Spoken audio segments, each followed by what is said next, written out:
Hi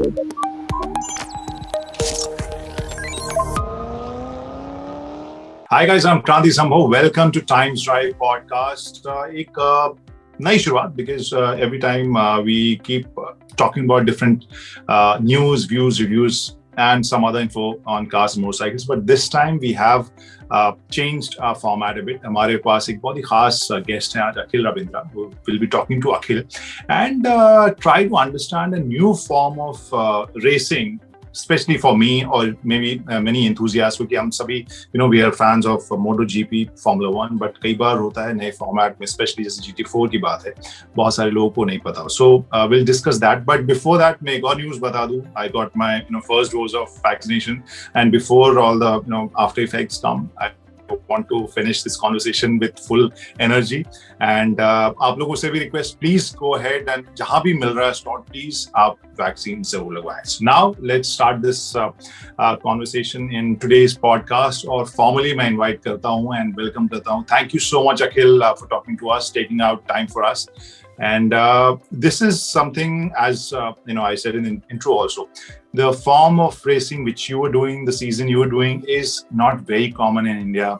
How did you reach that stage or that form of racing, and what all happened? Where are you right now? Our friends and viewers would love to know about that. Firstly, thank you very much for having me, and it's great to hear that you got our shots and you're fully safe. India is going through a tough time, and I think we all need to protect ourselves. That's the first thing we can do, and then try to help as much as we can to other people. Yes, as you rightly said, GT racing is a bit different. It's not Formula 1. It's not rallying. I think people in India, their knowledge about motorsports is far less than, say, cricket or any other sport. And every time they relate racing, they relate it to Formula cars or Formula 1 mainly. Very few people even know there's Formula 3 and Formula 2 which exists. And some do also know rallying, which is, they call it off-road driving and so on. So GT racing is really interesting because I think once you explain it to someone, the relatability is very high. I say that because end of the day, GT cars are cars which are made by manufacturers. So it's the shell of a car you would buy, but the chassis has been fully race prepped, the transmission is race prepped, the engine is race prepped, so it can withstand the extra force loads and also have safety standards. So the past 2 years I've been racing for Aston Martin. So if you go to the shop, if you go to the showroom and buy an Aston Martin, the car which I race will be there, which is the Aston Martin Vantage.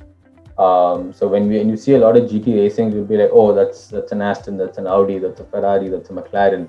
So it's a similar car. And also I've been a bit lucky and fortunate that there's been a very interesting movie which came out, I think, last year, which is Ford versus Ferrari. And some people have seen it. I'm like, have you seen that movie? And they'll be like, yeah. So that's a GT car. That's the Formula 1 of GT. I'm in a bit of a lower level. So then they get an idea. So yeah, I mean, at the end of the day, it's still 4 wheels, has a steering, and it goes pretty fast. So it's still racing and it's still really fast. And if you talk about the track and duration and and the rules, how different would you consider GT from other mainstream, I would say, people, races which we know more about? How different would it be? Yeah, I think that you hit on a really good point. So Formula 1, as we know, is it's a certain amount of kilometers, and depending on the track length, the laps of that track will vary. So if it's a very long track, it'll have lower laps, and if it's a very short track, it'll have more laps. If I'm not wrong, I think it's 300 or 500 kilometers. So in GT racing, the interest, and it's only one driver in Formula 1, the same person who starts, finishes. In GT racing, it's interesting because you can have a sprint race, which is 1 hour. But even though in whatever format, you would most likely have 2 or more drivers. So the sprint race would be the shortest with 1 hour, but you could go all the way up to 24 hours with 3 drivers. And you also mentioned 24 hours. So that must be very demanding physically. So what kind of fitness regime you have? Yeah, so it is definitely demanding. It's one of these sports where people who don't understand it and who don't know about it think it's very easy and it's not physically demanding. And I think that comes from I drive a road car, and I go to place A to place B. I've done highway driving and whatever not, and I know I don't get tired. I can drive 5 hours, 6 hours. I'm driving traffic and it's not tiring. Then my only comment to those people, and not trying to offend them, is there's a difference between a commercial jet pilot and a fighter jet pilot, right? They're still sitting in the same place, operating the same thing, and the same thing is flying and going, but the speeds are different, the G forces are different, and hence their fitness levels are different. Into if you park your car outside on a sunny day, and you come back, and if you not open your windows or put your blinds, the car be very hot inside. It's a little bit same thing. Whatever the temperature is outside, we're a few degrees higher inside. And obviously, we have a racing gear, we have a helmet and everything, which is another many kgs. So we sweat a lot, which makes it difficult after driving 1 or 2 hours. But that's what we train for, to make sure we are sharp. So in a stretch, how long do you in a stretch you do what? 2 hours, 3 hours? So again, that can depend. Racing has so many variables. It can depend on fuel. It can depend on tires. It can depend on the situation. I think you would. There's basically a stint is basically, and if it's a 24-hour race, like I said, a driver does 8 hours, right? So one driver could potentially go up to 4 hours with stopping twice, but that rarely happens. You would probably go up to maybe 2 hours. That's what the time is. Like I said, there's a safety car which comes on. Right. It starts raining or anything, you would want to take advantage of the situation. And now coming to your personal journey, how did you, why did you choose GT4 or GT Racing, and how did you reach there? Ever since, I will say, I started racing very late. When I say late, it's about 13 years old. A lot of my peers and a lot of the upcoming racers have started when they're like 6, 7.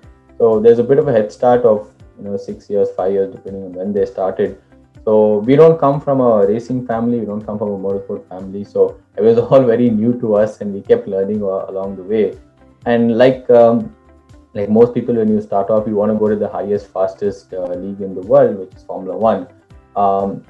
But the unfortunate thing is I did go up to Formula 3 and then make the switch to GTs for various reasons. One is, I think one of the main reasons is also the financial backing, because it's a very expensive sport, as you can imagine. And the probability of making it to Formula 1, where there's 20 drivers who are not getting replaced every year, 1 or 2 are getting replaced, and for those 1 or 2, there's a pipeline of 10, 20. This is basic math, but then we discovered the GT world, where there is 10 to 12 different manufacturers, and they all have factory drivers, junior drivers, academy drivers, where they're racing. So I can say the population on the top to make it is a bigger pool in GT other than in 20 in Formula 1. And you did racings here as well, in India also? Yes, so I raced, so the ABCD of racing is Go-Karting. So I've done a lot of Go-Karting in India for 3-4 years. I did a bit in Asia too. I did do a lot of the racing also. This is cars and Formula cars.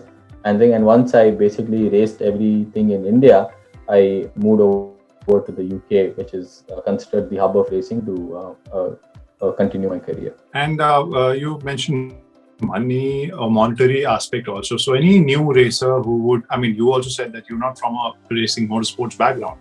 Your family was not into motorsports. So all those racers, what's your number 1, number 2, tip or suggestion? I think there's 2 things. There's one which is an on-track advice I would like to give them, and second is an off-track advice. I think the on-track advice is, focus on karting. That's your fundamental, that's your ABCs. If you can get your karting right, in whichever car you jump into, right, your Formula 1, Formula 2, rally car, GT car, prototype car, it'll work out, it'll really help you.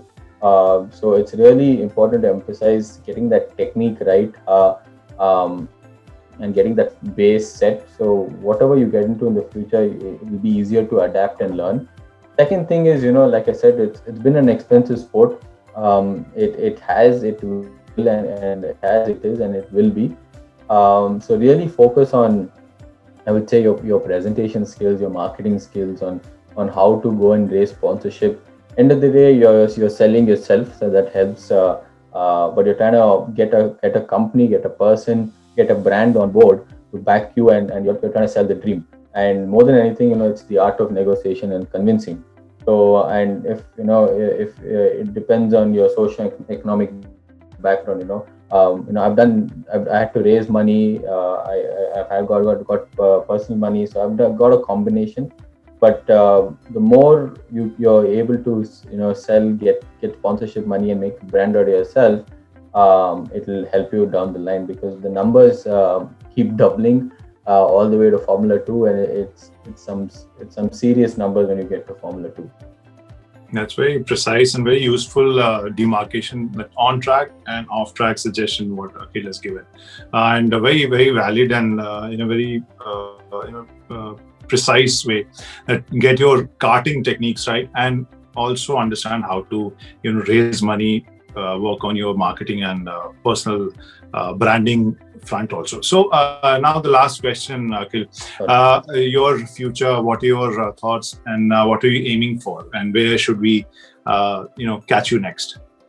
So my aim is simple and is very clear for the last few years. I want to make it to being a factory driver. Like I mentioned, a factory driver's day job is, you're employed, for example, say Aston Martin, right?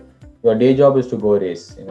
They can send you to whichever part of the world, wherever their car is racing, their GP car. Like I said, the universe is bigger. So there's championships in Australia, to the US, Europe, and everywhere else in between.